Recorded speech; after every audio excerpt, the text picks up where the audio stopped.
What is up, my hunting brothers and sisters? Today we're going to take a little bit of a dive into saddle hunting versus tree stand hunting, and I'm going to answer a few questions that some of you have asked in a previous video I did about 3 weeks ago, where I addressed just saddle hunting from an old guy's perspective. So stay tuned. I think there's a lot that anybody can take from this.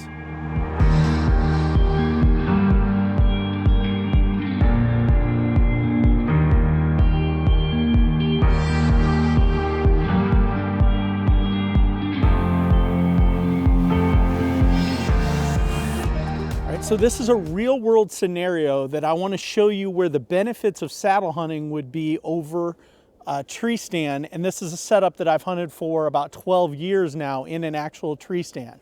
Okay, so right behind me, I have a tree, right? This big one right here, okay? And up one side, you can see, it'd be on my right side, there's some sticks. I don't know if you can see them. I'm gonna pan up in a second. You're gonna see that there's a tree stand, a lock-on tree stand straight up there. That bottom of that tree stand is about 20 feet up in the air. That tree stand faces due north. So we're gonna set this up like a clock. North is 12 o'clock, okay? This is a setup where I have got an L-shaped woods, basically. I got a long woods out in front of me, and it comes around. I got an inside corner right back here behind the camera, and the woods then protrudes to the west. Straight behind this tree stand is a swamp, and then there's open woods back there. Now, I know from 12 plus years of hunting this is ground I own, so I'm on it all the time. I know that deer almost never bed back here behind me. They really don't even bed in this little swamp. It's just kind of a pass through. And this little corner is a wonderful spot to catch deer moving as they go from bedding, which would be off to the northeast of me, to open fields to the west and another woods to the northwest. They kind of come through this little chute right here. So this is a scenario where I'm only gonna hunt this on a north wind or a variant of a north wind. If I get a true west wind, then as my scent cone blows the east, it actually can get into a bedding area this to the northeast. If I hunt this on an east wind, it's blowing out into the field that they like to go feed. Obviously, if I hunt this on a south wind and all the deer traffic's to the north, it doesn't work. So I'm only hunting this on a variation of a north wind. Now the downside to the tree stand that I have mounted here is it points due north. That's good. That's kind of like a crescent wrench type of setup for this, but it's never ideal. And if I get in this odd situation that something does come in from behind me, I'm kind of just left out here hanging. So I'm going to show you right now. I've got down low, and as an example, I have my platform for my saddle just mounted, just one stick up. There's not going to be any harness because I'm only 2 feet off the ground.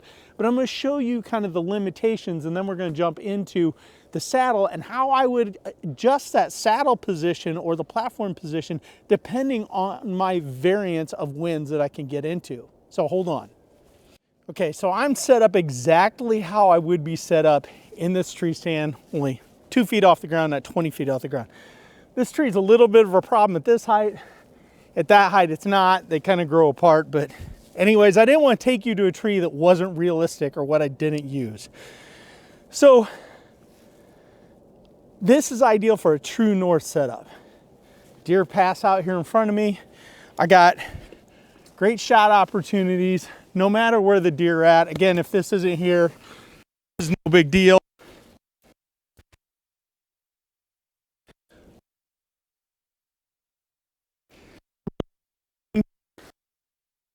Degrees south of east, okay? Same going west. I can go straight west. I can come around and go 45 to 60 degrees on my strong side, being a right-handed shooter, that direction. So I have all this, and this covers me for all my north winds. But as you can see, I'm incredibly exposed. So as I'm moving when deer come through, I'm constantly moving to get my shot opportunity for them, and I'm completely exposed. Now, obviously it works. I've killed a lot of deer from this setup right here. Some nice bucks, a lot of does. Had a lot of success, as many people have in this type of setup for many years. So now I want to show you how that compares to saddle hunting and how I would set up on this exact same tree with a saddle. Okay, so we're on the same tree now, but now I've set up in my saddle, which I'm not going to go over saddle equipment here. It doesn't really matter, but again, I'm only 2 feet off the ground. It's just representative. This tree's a little fatter than I typically would like, but when you get up there at hunting height, it does narrow down a little bit. But as I said in my last video I did, because I'm a right-handed shooter, my strong shooting side is to my left. I like my sticks 90 degrees from me to the left. Now, again, as the clock, 12 o'clock being due north in this setup, I actually like to, if we had a true north wind, I don't want my saddle at 6 o'clock and my platform at 6 o'clock. I want it somewhere over at the 7, between the 7 and 8 on the clock, if that makes sense to you. I want it roughly 45 degrees to my strong side from what the wind direction is. Thus, if let's say, for example, we had a northwest wind, that wind would be coming somewhere from between the 10 and the 11 on the face of the clock. In that case, I would bring my saddle and platform around about 45 degrees from where it is here, so I still keep not quite a true 180 from the wind. I want to be about 45 degrees off that wind, if any of that makes any sense.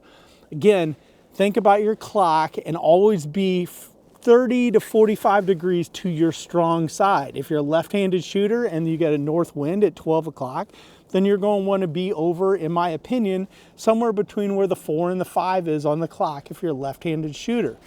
Now, I'm always setting up for the wind. You can never discount the wind, okay? And I'm always setting up based on what my scouting tells me deer movement will probably be in the highest likelihood. I would never, in this case, because deer typically run this corner and I can't get to the south side of them due to property lines and other restrictions, I would never go to the south and try and hunt this on a south wind because my wind's blowing right where the deer are coming from or going to. That's just not going to happen. In this case, this is a great scenario for a north wind or a variant thereof. Okay, so again, thinking about the clock, 12 o'clock being true north, I'm roughly 45 degrees off. So I'm actually facing right now to the northeast. My body is to the southwest of this tree at roughly 45 degrees off. That's how I try and set up most of the time. And again, if that wind shifts, I'm going to shift me, okay? Having my sticks at 90 degrees to my platform gives me flexibility to my strong side to eliminate a weak side shot that's very uncomfortable. I always try and, the least shooting opportunity I want to even be presented with is on my weak side off behind me. I don't want that. Now, it can happen, but I don't want it, and I want to try and eliminate it in my setup. So I'm always thinking about what's the wind direction doing, where do I think the deer are going to be coming to and from. I know historically that getting a deer right back here behind me almost never happens in this scenario right here. So again, you know, here's the advantages compared to a tree stand. Now in this, I can guarantee in an evening hunt what's going to happen. Deer are going to come from my northeast, which is literally straight on the other side of me, and they're going to come around to the north of me, and they're going to head out to the west. So I can sit up here and I can look where that bedding area is at, and I can see them coming, and as they come, I can just sit here and keep this tree between me and them all the time. Just kind of keep peeking around, slow movements. People say, oh, you move too much in a saddle. Slow movements. This is really nothing, especially when you've got that tree in between you and the deer. Here they come. I don't want to shoot these deer. I just keep the tree in between me and them the whole time, and I let them pass, if that makes any sense. Conversely, here comes some deer and I want to take a shot, and I know that they are typically going to come out here in front of me. This is perfect for my strong side scenario, because as they come around and I'm watching them, and now I'm going to let them kind of creep past me, and now they're entering my sight window here to the north because I'm facing northeast behind this tree. Okay, I can get myself ready, I can draw my bow back, and I can just slide around the tree ever so slightly, and I can shoot them anywhere they are out here. There's no problem. And I can just sit here. Let's say deer happen to be coming from the west. I'm here. If I want to keep the tree in between me and them, I can do so. I can come off here on my weak side. I can kind of just keep it. Okay, maybe it's a deer I definitely want to shoot. I can come to full draw. I can come around and I can shoot him anywhere out here that I want to. It's absolutely is a great system as far as cover. Take your time, gentle movements. So then the question is, well, what about this offside shot? And we've discussed it before in other videos, and I know other people have, and there's several ways you can go about it. Let's say those deer are coming from the northeast, and for whatever reason, they're gonna come to this swamp that they almost never do. Well, I've got a couple of options. I can watch them, I can start seeing them veer off. If I want to, now I don't do this because I film and I don't like to get wrapped up with my camera, but if I didn't film, I could come around if I wanted. The best way to do it is to hook yourself here, get your tether coming across your body, and you can shoot them right here. Okay, you got all this. They're coming around now to your left. Draw back, stay with them, and you got them all over here. But on a north wind, they're going to wind you. Okay, so what is it that I would prefer to do? Again, I like keeping this tree in between me and them. So when I see them coming from that direction, I have enough tether here, but I typically want to make sure I got plenty of tether. So I see them coming, it looks like they're going to go left. I might let out 2 or 3 inches, okay, in my tether. They're coming around the left. This is where having those sticks 90 degrees from you comes into play. Because now I can sit here and work my way around. Here they come, they're coming around, they're coming around. I can draw, okay? I can get clear around on them and shoot them on the weak side like that. I prefer that shot. If I'm gonna take that shot, I prefer it. It's more comfortable for me filming. My camera gear, I can keep that on the right side of the tree while I'm on the left side of the tree. And again, I'm keeping that tree in between me and them as they work across. And again, you gotta remember, they get too far, they get downwind of me, okay? So that's kind of the basics of the setup. I'm not exposed like I am on the tree stand setup. This setup here, I'm hidden all the time. And that works on smaller trees as well as big trees. Again, this tree's maybe a fuzz bigger than I like, but it works and works well. And again, this is a tree. This particular tree I've killed a bunch of deer out of in a traditional tree stand. There's nothing wrong with that. It works. This works even better. I mean, just hands down, it's better all around. Also, I want to go back and touch on real quick. These stand sticks are out here all year, okay? And I'm bad about taking my stuff down. But let's say I was good about taking it down. Deer seasons are now done in Indiana. I come out, I take them down, I put them back up in August or September to hunt. They're out here getting exposed to UV for 3, 4, 5 months out of the year. Squirrels chewing on them. Again, this way, all my stuff goes with me. It's never exposed to UV. It's never chewed on.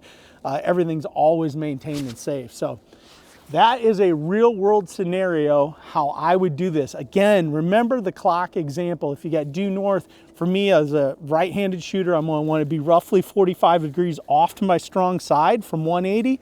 If I was left-handed, I'd be over around that, between that 4 and 5 o'clock position on the clock because my strong side would be on the opposite side. And then I just adjust that, you know. If I wanted to set that up and hunt this on a west wind, then I'd come around here and I'd get on kind of the southeast portion of this tree. So again, it allows me to keep my strong side the best position at all times and give me that flexibility to get behind a tree. So I hope that helps some of you guys. I hope that answers some questions. If you got more questions, leave them down below and I'll do another follow-up video on that. I'm gonna do some on my specific equipment, but it has been so cold here in Indiana and today is like the first weather break I've had. So bear with me and I'm gonna get some actual gear videos done on my saddle stuff. As always, God bless, stay safe, and it's a new day in the outdoors.